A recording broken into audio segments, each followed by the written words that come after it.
नमस्कार, news times में आप सभी का स्वागत है और आपके साथ मैं हूं विनोद जॉन पॉल। तो आइए खबरों का सिलसिला आगे बढ़ाने से पहले एक नज़र डाल लेते हैं आज की सुर्खियों पर।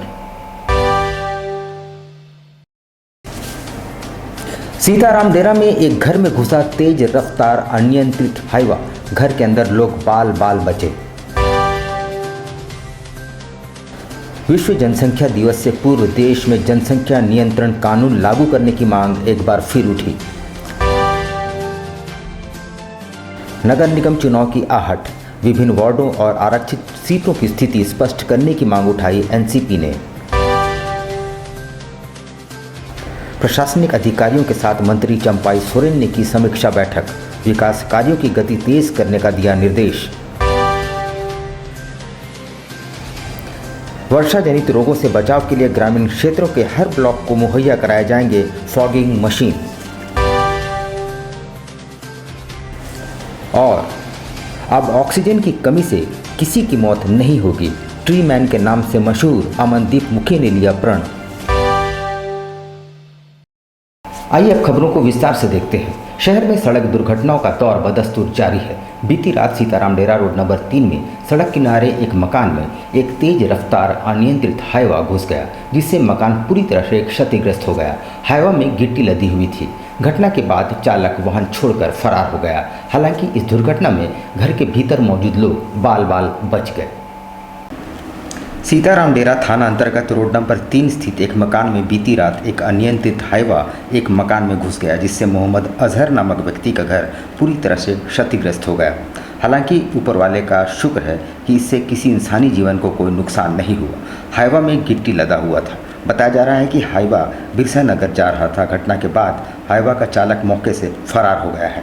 हालांकि अब तक मालिक नहीं पहुंचे, लेकिन उनकी मुंशी मौके पर पहुंचे। फिलहाल सीताराम डेरा थाना पुलिस मामले की छानबीन में जुटी है। मकान मालिक के अनुसार जब तक नुकसान की भरपाई नहीं हो जाएगी, वे हाईवा वहां से हटाने नहीं देंगे। कितने बजे रात की घटना हुई है? लगभग 1 से 1:30 बजे का लगभग का घटना है।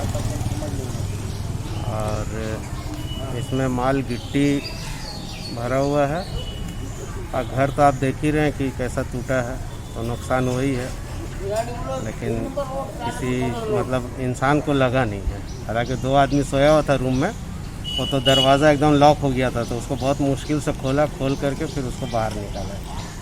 गाड़ी मतलब कहाँ जा रही थी? गाड़ी बिरसा नगर जाने का था।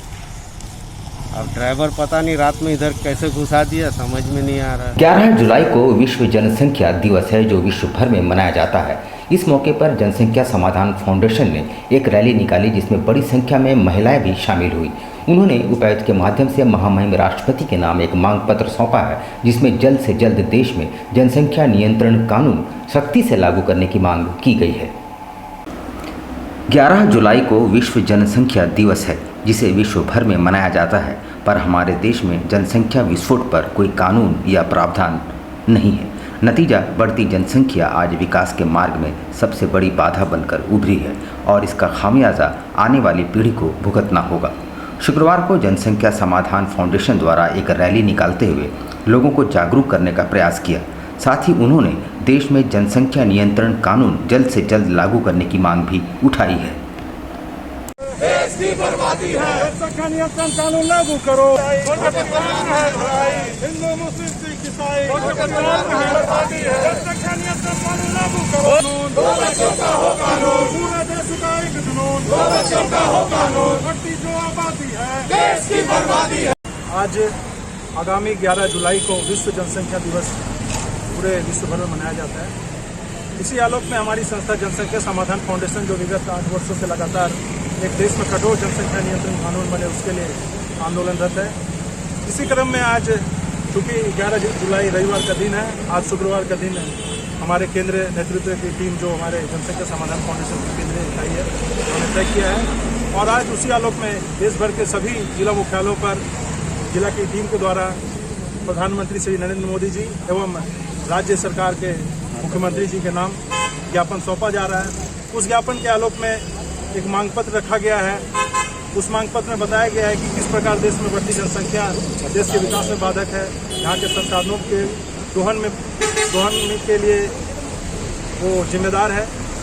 उसी क्रम में आज हम लोग जिला मुख्यालय जमशेदपुर में आए हैं और इस मांग पत्र के माध्यम से हम लोग मांग करेंगे कि जल्द से जल्द देश में एक कठोर जनसंख्या नियंत्रण कानून बने, जिससे कि देश के विकास को गति मिले, आने वाली पीढ़ियों के सुरक्षित भविष्य मिले, यहाँ के प्राकृतिक संसाधनों की रक्षा हो सके। इसी को लेकर के हम लोग आज यहाँ क्या मांगे थे। हमारी मांगे हैं कि 2 बच्चों का कानून बने, 2 बच्चों के अलावा तीसरे बच्चे की उत्पत्ति पर सरकारी सुविधा बंद हो और चौथे संतान की उत्पत्ति पर वोटिंग का राइट्स भी खत्म किया जाए। और आग्रह है कि इसे कानून को किसी धर्म, जाति, पंथ के भेदभाव में इसे ना देखें, यह सभी पर समान रूप से लागू हो। उधर एनसीपी युवा मोर्चा के राष्ट्रीय प्रवक्ता डॉक्टर पवन पांडे के नेतृत्व में एक प्रतिनिधिमंडल ने शुक्रवार को एक मांग पत्र उपायुक्त को सौंपा है, जिसमें कहा गया है कि नगर निगम चुनाव जरूरी है ताकि आम जनता को तीसरे मत का अधिकार मिल सके, पर चुनाव को लेकर, सीटों को लेकर और वार्डों को लेकर अभी स्थितियां स्पष्ट नहीं है, जिससे राजनीतिक दलों में ऊहापोह की स्थिति कायम है। एनसीपी युवा मोर्चा के राष्ट्रीय प्रवक्ता डॉक्टर पवन पांडे के नेतृत्व में एक प्रतिनिधिमंडल ने उपायुक्त महोदय को आगामी नगर निगम एवं परिषद के चुनाव के संबंध में एक मांग पत्र सौंपा है। मांग पत्र के माध्यम से डॉक्टर पवन पांडे ने कहा कि मानगो नगर निगम का चुनाव होना बेहद ज़रूरी और ऐतिहासिक है, क्योंकि इसके मानगो नगर निगम क्षेत्र के अंतर्गत आने वाले लोगों को अपने तीसरे मत के अधिकार के साथ साथ क्षेत्र के विकास के लिए केंद्रीय फंड भी आएगी। लेकिन चुनाव को लेकर स्थितियाँ साफ होनी चाहिए।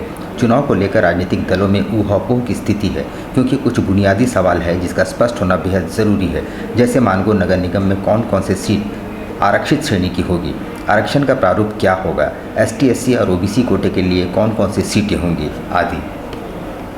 निगम और जुगसलाई नगर परिषद का चुनाव का जो प्रारूप आया है उसका हम लोग स्वागत करते हैं। हम लोग ये आज मांग करने आए हैं कि जिला प्रशासन ने जिस प्रकार क्षेत्र और आबादी दर्शाया है, जैसे 36 वार्ड दिया है मानगो नगर निगम में, 22 दिया है जुगसलाई नगर परिषद, तो हम लोग ये चाहते हैं कि स्थिति क्या होगी सीटों की, कौन सी सीटें ST आरक्षित होगी, कौन सी SC होंगी, कौन सी OBC होंगी, कौन सी महिला होंगी, इसका भी प्रकाशन अविलंब किया जाए ताकि सभी राजनीतिक दल और चुनाव लड़ने के इच्छुक प्रत्याशियों को ये पूरी तरीके से ये क्लियर हो कि कौन सीट में उनको कैसी तैयारी करनी है।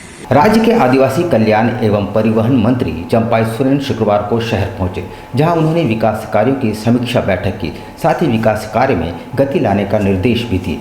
उन्होंने इस बात पर प्रसन्नता जाहिर की है कि राज्य में कोरोना महामारी पर नियंत्रण पा लिया गया है, पर साथ ही उन्होंने जनता से सहयोग की अपील भी की है। आदिवासी कल्याण और परिवहन मंत्री चंपाई सोरेन शुक्रवार को शहर पहुंचे, जहां उन्होंने विभागीय कार्यों की समीक्षा की। वहीं बैठक में मंत्री ने दोनों विभागों के पदाधिकारियों से रुके हुए कार्यों में तेजी लाने का निर्देश दिया। इस दौरान जिले के उपायुक्त के साथ दोनों विभागों के अधिकारी मौजूद थे। मंत्री चंपाई सोरेन ने बताया कि जब से झारखंड में हेमंत सोरेन की सरकार बनी है, कोरोना के संक्रमण से न केवल झारखंड बल्कि पूरी दुनिया त्रस्त है। उन्होंने मुख्यमंत्री हेमंत सोरेन को वैश्विक महामारी से निपटने में पूरी तरह सक्षम बताया और कहा कि राज्य की जनता के सहयोग से राज्य में कोरोना धीरे धीरे नियंत्रण में आ रहा है। ऐसे में राज्य में रुके विकास कार्यों में तेजी लाने के उद्देश्य से विभागीय समीक्षा की जा रही है। कल्याण विभाग, परिवहन उसी को जिला स्तर पर विभिन्न योजनाओं के ऊपर चर्चा हुई, समीक्षा किया गया। जब से सरकार बनी हेमंत सोरेन की सरकार बनने के साथ ही कोरोना भी साथ में आने का, सिर्फ ये प्रदेश नहीं, ये देश नहीं, पूरा विश्व में कोरोना से प्रभावित हुए। अब नियंत्रण में आने लगा, तो नियंत्रण आने के विभाग की कामकाज जो इस जिला के अंतर्गत में, चाहे छात्रवृत्ति का हो या विभिन्न योजना हो, क्या प्रगति है, क्या जरूरी है, वो सारी चीज समीक्षा की गई। और आज का दिन इस कोरोना महामारी के बीच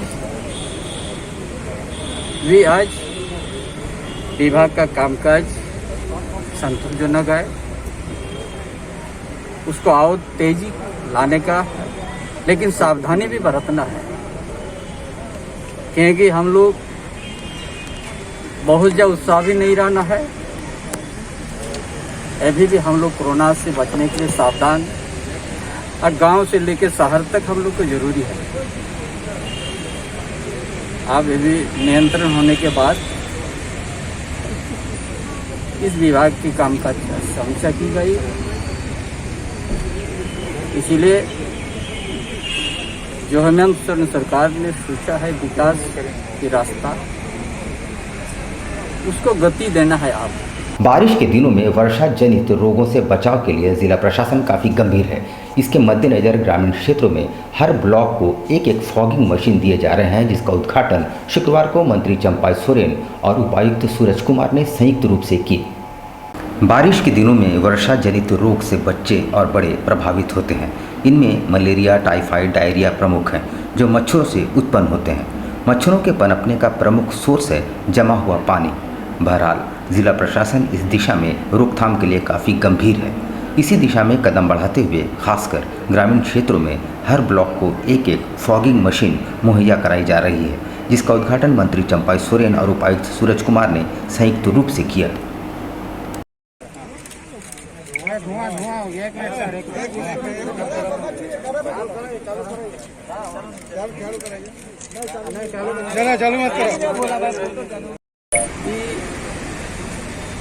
शहर में तो हम लोग करेंगे, देहात में ये जरूरी है। आज मलेरिया का, डेंगू का, इसलिए हर ग्रामीण हर पंचायत में ये पहुँचे, ताकि वहाँ भी मच्छर से बचना जरूरी है। क्योंकि हम लोग को तो शहर में जो व्यवस्था है, गांव में भी वही व्यवस्था है। तभी जाके हम लोग इस महामारी का समय, अभी जैसा डेंगू की बात है, मलेरिया का बात, जनता को बचाना है। इसीलिए इस चीज़ को आज उद्घाटन किया गया इस जिला में। उधर बारिडी निवासी अमनदीप की मेहनत, लगन और इच्छा शक्ति ने आज उसे इस मुकाम पर पहुंचा दिया है, जहां आज लोग उसे ट्री मैन के नाम से पुकारने लगे हैं। जी हां, कोरोना महामारी के दौर में जब लोग ऑक्सीजन की कमी के कारण प्राण गंवा रहे थे, तभी अमनदीप ने प्रण लिया कि इतने पेड़ पौधे लगाएंगे कि कभी ऑक्सीजन की कमी से भविष्य में किसी की जान ना जाए। मामूली प्राइवेट जॉब करने वाले इस दृढ़ इच्छा शक्ति वाले इंसान से आज हर किसी को प्रेरणा लेने की ज़रूरत है। कोरोना महामारी के संक्रमण से जब हाहाकार मचा था और अस्पतालों में ऑक्सीजन की कमी हो गई थी, लोग ऑक्सीजन की कमी से अपनी जान गंवा रहे थे, तब बारिडी के रहने वाले अमनदीप मुखी के जहन में आया कि लोग ऑक्सीजन की कमी से मर रहे हैं, तो क्यों ना ऐसा किया जाए कि कभी ऑक्सीजन की कमी ही ना हो। और ऑक्सीजन का प्रमुख स्रोत है पेड़ पौधे। तभी से उसने ज़्यादा से ज़्यादा संख्या में पौधे लगाने और लोगों को भी इसके प्रति जागरूक करने का प्रयास तेज कर दिया। अमनदीप के इसी प्रयास से उसे लोगों ने ट्री मैन का उपनाम दिया है।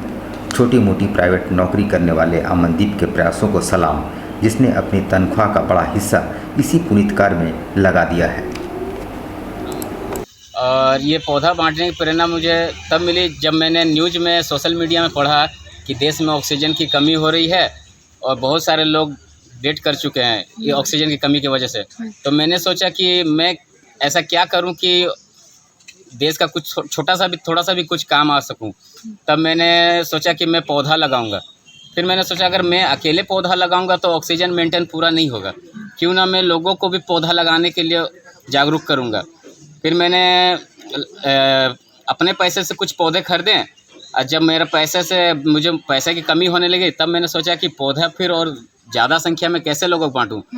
तब मुझे कुछ आइडिया आया कि जिन पौधों को लोग इग्नोर करके रास्ते से चले जाते हैं, दीवार के किनारे या पेड़ के कोई भी किनारे, चट्टान किनारे, जो छोटा सा अमरूद का पौधा, आम का पौधा या कोई फूल का पौधा उगे रहता, उन्हीं पौधा को ला के उसको खाद मट्टी दे के उन्हीं पौधा को फिर मैं पौधा को जो वातावरण मैंने पेड़ पौधों से लगाव है उन लोगों को पौधा में दे देता हूँ। चांडिल के कपाली नगर परिषद क्षेत्र में ईचागढ़ की विधायक सविता महतो ने 2,81,000 की लागत से निर्मित जल मीनार का उद्घाटन किया।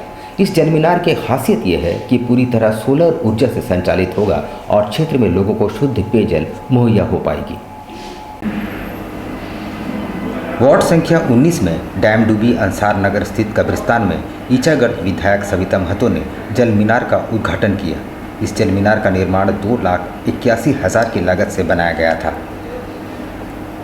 वार्ड संख्या 19 स्थित कब्रिस्तान में ईचागढ़ विधायक समिता महतो ने जल मीनार का उद्घाटन किया। लघु सिंचाई प्रमंडल विभाग द्वारा निर्मित जल मीनार सोलर ऊर्जा से संचालित होगा, जिसमें कब्रिस्तान में आने वाले लोगों को शुद्ध पेयजल उपलब्ध हो सकेगा। कब्रिस्तान में जल मीनार स्थापित किए जाने पर स्थानीय लोगों द्वारा विधायक के प्रति आभार व्यक्त किए हैं। कपाली 19 नंबर वार्ड में एक जल मीनार जो 2,81,000 का लागत से आज जल मीनार का उद्घाटन किया गया। हमें विधायक ने दिया और एक ट्रांसफार्मर कपाली में और एक 100 kV का ट्रांसफार्मर भी उद्घाटन किए हैं। दूसरी ओर नानक सेवा दल की ओर से शुक्रवार को शहर के कलाकारों के बीच सूखे राशनों का वितरण किया गया।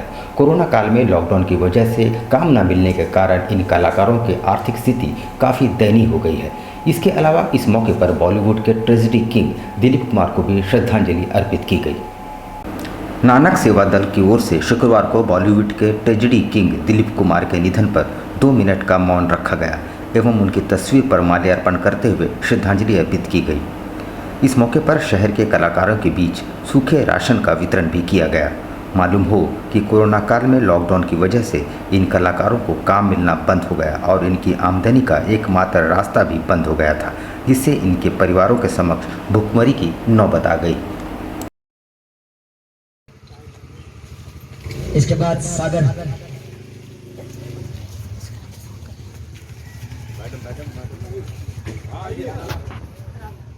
राधा जी आइए, उनके कर कपड़ों द्वारा। दिन पहले हमारे सिने जगत के कलाकार दिलीप कुमार जी का भी देहांत हो गया है। उनको भी आज हम यहाँ श्रद्धांजलि दे रहे हैं एवं कोविड-19 को देखते हुए जो ज़रूरतमंद कुछ कलाकार जमशेदपुर के हैं उनके बीच आज हम राशन सामग्री का वितरण करेंगे नानक पेल सेवा दल की ओर। यहाँ हम लेते हैं छोटा सा ब्रेक, लेकिन अब कहीं जाइएगा नहीं क्योंकि ब्रेक के बाद खबरों का दौर यूं ही जारी रहेगा। तो आप देखते रहिए news times.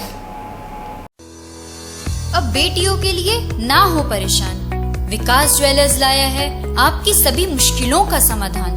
Jewelleries, ladies wear और लेडीज स्पा सैलून एक ही फ्लोर में आपको उपलब्ध होंगी ये सारी सुविधाएं। विकास ज्वेलर्स में हर तरह की ज्वेलरी उपलब्ध है, आकर्षक गिफ्ट्स, ऑफर्स और इंस्टॉलमेंट के साथ। मिनी मॉल फैशन बाजार में आपको उपलब्ध होंगी सभी तरह की ladies wear, kids wear, cosmetic items उचित मूल्य पर। Ladies purse, bags, sandals, party wears and casuals for females अब हर रेंज में उपलब्ध है। The beauty lady spa and salon में आपको मिलेंगी वर्ल्ड क्लास सुविधाएं लॉरियल प्रोफेशनल्स के तरफ से। स्वागत है आपका शॉपिंग मॉल में। हमारा पता 1st floor, Sasa market, old Purulia road, near Azad Nagar थाना, मानगो, जमशेदपुर। Contact number 0657 29 56 158। सेवक पूजा भंडार।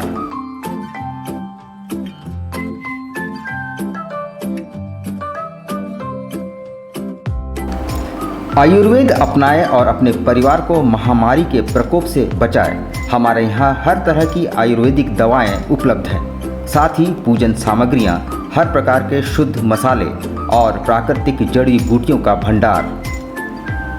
सेवक पूजा भंडार, शॉप नंबर 3, मसाला पट्टी, बिष्टपुर। Phone number 0657 23200075।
शिक्षा निकेतन CBSE एफिलिएटेड आपके बच्चों के सुनहरे भविष्य का दूसरा नाम गायत्री शिक्षा निकेतन।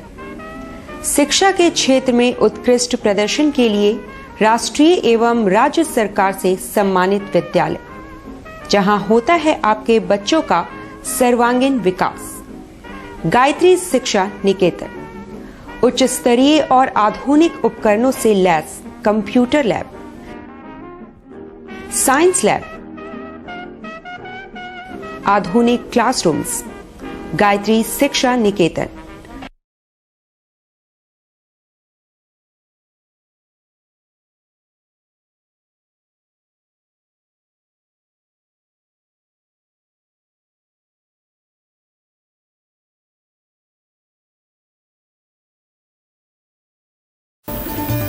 Indian Bakery, specialist in cakes and confectionery items. Online booking facilities. Specialist in all types of patties, cakes, cookies, pizza, burger, hot dog, eggless cake, birthday cake, anniversary cakes, wedding cakes,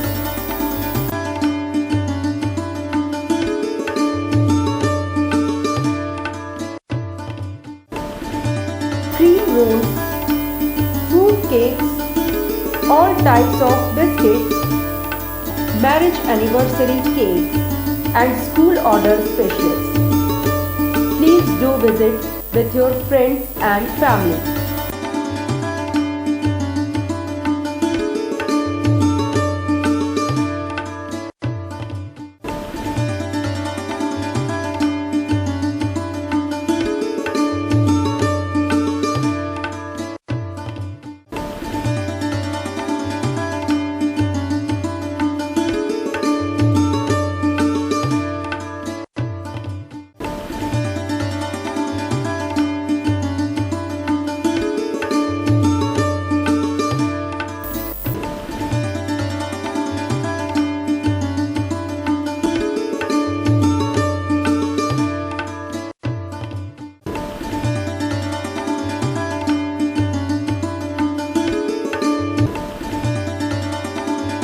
बवासीर से अब घबराना क्या, चाहे किसी तरह का हो बवासीर, चाहे खूनी हो या वादी, मात्र 7 दिनों में उपचार की पूरी गारंटी। शमीम खान नवेदी। बवासीर 2 तरह का होता है, एक खूनी होता है, एक वादी होता है। कहाँ से लोग आते हैं? पूरे झारखंड से आते हैं। आप ये भी मान लें कि पूरे ऑल ओवर इंडिया से काफी जगह से लोग आते हैं।